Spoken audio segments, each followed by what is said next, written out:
Okay, back at it. God bless. Chapter 3.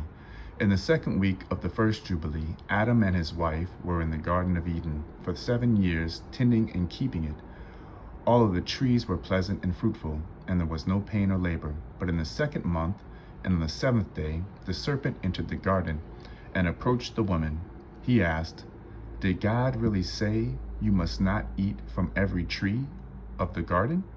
And she replied, "We may eat from the fruit of the trees, but from the one in the middle of the garden, God said, you must not eat of it, nor touch it, or you will die."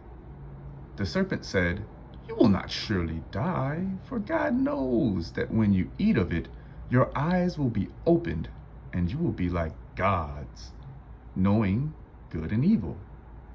The woman looked at the tree and saw that it was good for the food and pleasing to the eyes.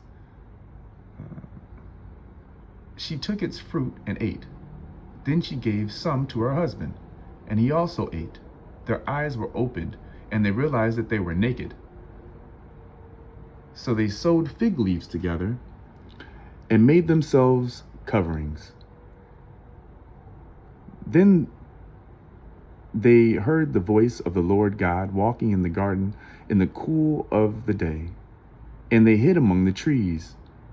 The Lord called to Adam, "Where are you?" And Adam answered, "I heard your voice, and I was afraid because I was naked, so I hid."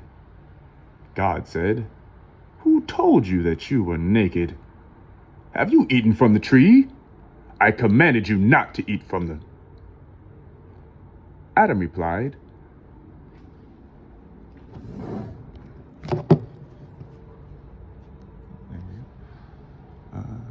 "The woman you gave me, she gave me the fruit of the tree, and I ate." The Lord said to the woman, "What have you done?" She replied, "The serpent deceived me, and I ate."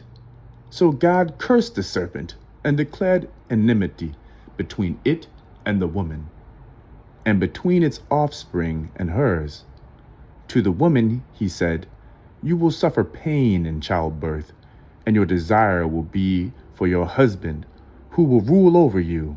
To Adam he said, "Because you listened to your wife and ate from the tree, the ground is cursed because of you.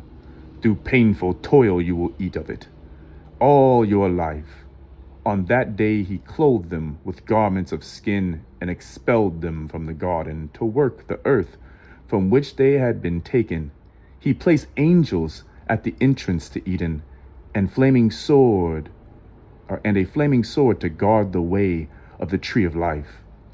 And he gave them commandments and instructions to keep in righteousness on the earth, that they may not be destroyed by sin. All of this was written on the heavenly tablets and revealed to Moses for the generations of Israel.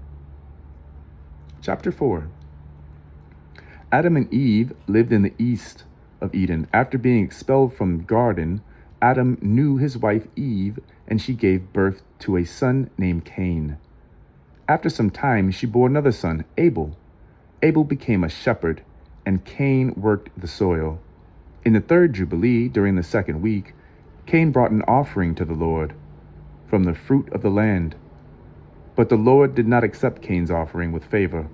Abel brought a lamb, the firstborn of his flock, and God looked with favor upon him and his offering. Cain grew angry and downcast. The Lord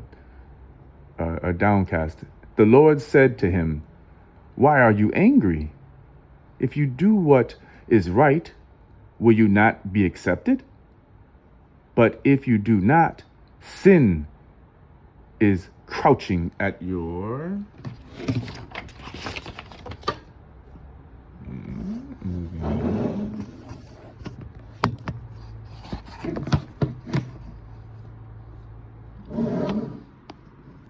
My apologies, viewers. Excuse me. Door. It desires to have you, but you must rule over it. Cain did not listen. In the middle of the seventh Jubilee, he rose up and killed his brother Abel in the field. The Lord cursed Cain and made him a wanderer on the earth. Yet he placed a mark on him, so that no one who found him would kill him. Cain lived in the land of wandering, east of Eden. Adam and Eve mourned Abel for many years. In the fourth Jubilee, during the first week, Adam knew his wife again, and she bore a son named Seth. For she said, God has granted me another seed in place of Abel. In the fifth week of the Jubilee, Seth took a wife and had a son named Enosh. It was in his days that people began to call upon the name of the Lord. From Seth came a line of righteous men who kept the commandments of the Lord and recorded all things in books. Adam lived for 930 years, and he died. His children and his grandchildren buried him with honor in the cave of treasures. All generations from Adam were written in the heavenly tablets: who was born, how long they lived, when they died, and whether they were righteous or wicked. These things were revealed to Moses by the angel of presence, so that Israel might know their history and the blessings and judgments that result from obedience or disobedience.